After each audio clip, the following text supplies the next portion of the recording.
Kebun teh Danau Kembar ini terletak di Nagari Ayabatumba, Kecamatan Gunung Talang, Kabupaten Solo, Sumatera Barat.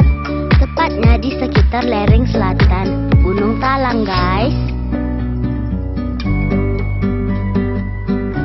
Kebun teh ini jaraknya sekitar 40 km dari Kota Padang, yakni di jalur lintas Padang Solo Selatan.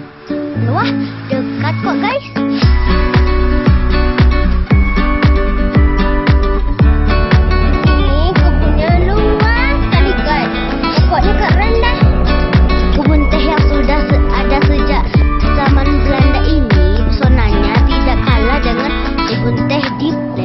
Bandung dan Puncak Bogor loh. Yang seperti ini ya guys. Nih banyak orang nyampah di sini dan ini ya. Yang penting kita sebagai pengunjung jangan membuat kotor alam yang indah ini.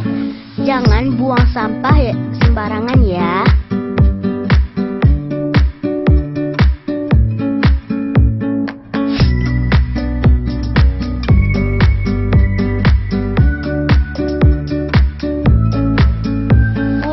Keren ya guys, pemandangan indah sekali. Gak bakalan rugi deh jalan-jalan ke sini.